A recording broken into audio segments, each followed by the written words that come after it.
这就是我们今天的主角李宁的帆5代，前后分离式的超笨 Lightform Plus 的中底框架，还有一副超临界鞋垫，中底配置啊绝对可以称得上豪华，而且拿到手的第一感觉就是轻，单支42码的重量差不多在360克左右，这样的中底配置还有着这么大面积的 TPU 包围，能做到这样的重量表现啊，已经非常出色了。而且整一双鞋的重量配比比较均匀，穿在脚上的体感重量十分轻质，完全不会成为我们在球场上的负担。OK， 那它的基础配置啊就差不多是这样。那接下来我们来看看它在实战方面的表现究竟如何。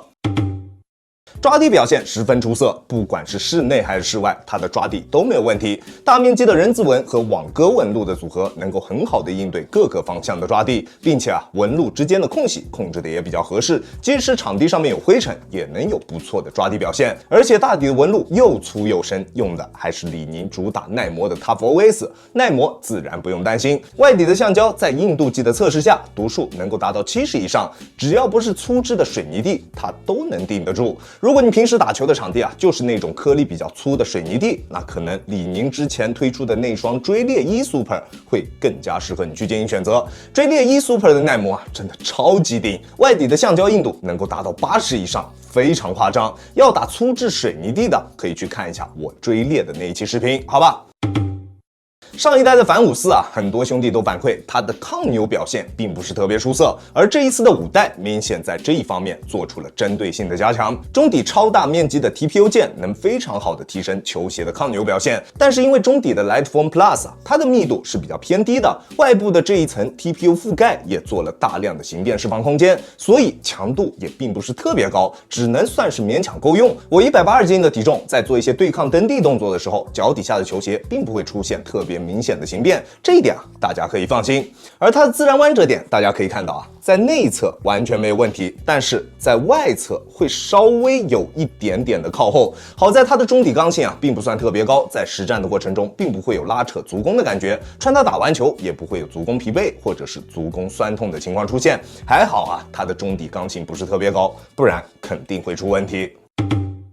而至于它的稳定性表现，也只能算勉强够用。中底的重心会有一点点偏高，加上它全弧形的大底造型，在出上脚的时候会有点不太敢去发力，脚底下不是特别有自信。灵活的大底造型，再加上偏高的重心，对于脚踝力量的考验还是比较大的。我穿它适应了差不多2天之后，把中底踩塌了一点之后，才敢穿它去进行实战。比较容易崴脚的兄弟们，或者脚踝力量不是特别好的兄弟们，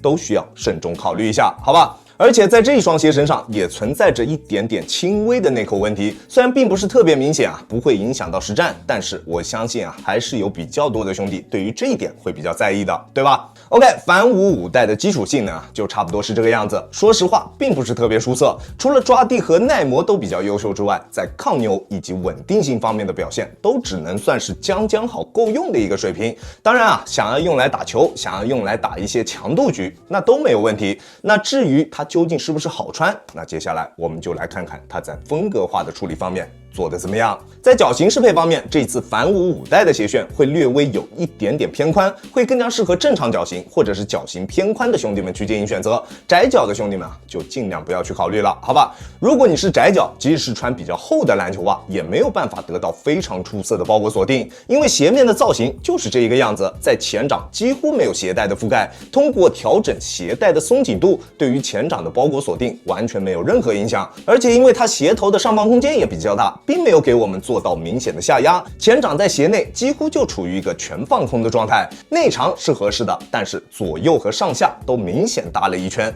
窄脚的兄弟们尽量还是不要去选择了。这一双鞋的话，我还是会更加推荐宽脚高脚背的兄弟们去进行选择，即使正常脚型的兄弟们也尽量还是先去试穿一下，好吧？而它鞋身上的这种网格面的鞋面在强度方面的表现也并不是特别出色，非常软，形变的空间也会比较大，再加上它偏高的中底重心，在我们做一些防守滑步动作的时候，尤其是在有对抗的时候它的鞋面就会有点兜不住我们的双脚了，心里面总是感觉不是特别踏实。可能宽脚高脚背的兄弟们在穿这一双鞋的时候会好很多，因因为啊，双脚把内部的空间全部填满了之后，鞋脚一体性自然也会提升不少，鞋仓内部的多余空间也就会少很多，在鞋面吃到力的时候啊，形变自然也会稍微小一点，对吧？当然啊，如果你打球的时候本来变相就不多，或者你打球的强度本来也就不大，那这两方面的问题啊，自然也就不是问题了，对吧？而且它在后跟以及中段的锁定做的都非常不错，在急停急起的时候完全不会有顶脚趾或者是掉跟的情况出现，在跑动的时候脚底下的球鞋也非常跟脚，并且啊，你可以看到它的外观啊，虽然看上去就是一双中帮的造型，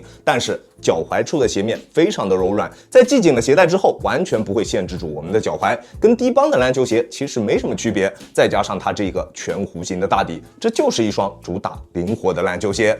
至于它的中底，这一次终于是有缓震了。最近几年啊，定位外场的篮球鞋，不管是什么品牌，大多数都是保底快靴，尤其是定位比较高端的那一些，就没有缓震好的，要用来打水泥地啊，或者是硬质的沥青场地都非常吃力。而这一次的帆5代，终于是在缓震方面下了功夫，前后分离式的超泵加上 Lightform Plus 的框架，并且啊，全方位都做出了包围，缓震极限非常高。我180斤的体重完全探不到它缓震的极限，不管你多大体重，不管你打球的场地条件是怎么样的，它的缓震绝对不会有任何问题。不过啊，它的整一个中底给到我的感觉会略微有一点点的偏肉，脚感确实非常棒，但是在我们发力蹬地的时候，脚底下给到的反馈并不是特别的直接，会有一点点泄力的感觉。如果你对于反应性以及场地感的要求会比较高，那它一定不会是你的菜，而且整一个中底的过渡也不算特别流畅。这种前后分离式的大底啊，就怕中段的 TPU 连接材料硬度不够，而反5代就存在这样的问题。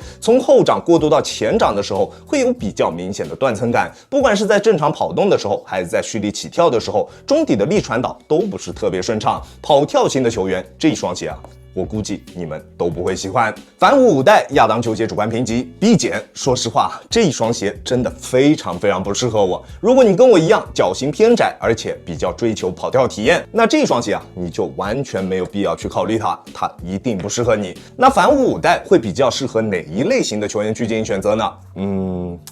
追求缓震、追求耐磨，平时打球的强度不是特别大，或者变相不是特别多的宽脚、高脚背的球员，都可以去选择它，而且啊，都应该能得到不错的穿着体验。确实啊，这一代的缓震相比前4代都有着明显的提升，但是它身上的问题也确实不少，鞋面强度偏低，中底的刚性偏弱，还有着偏高的重心，加上偏向灵活的整体调教，这些缺陷啊，都会让我们在球场上有点畏首畏尾，不敢发力。如果兄弟们真的想要买一双篮球鞋用来打外场的，那我推荐过很多次的游击1 Super 以及前不久我测过的飓风都会更加值得购买。OK， 这就是本期视频的全部内容了，再次感谢大家观看本期的亚当球鞋。如果你觉得我的视频还有点意思，欢迎大家在各大平台搜索亚当球鞋找到我，记得要点击关注哦，这会对我有非常大的帮助。好了，那我们下期视频再见吧，大家有空来做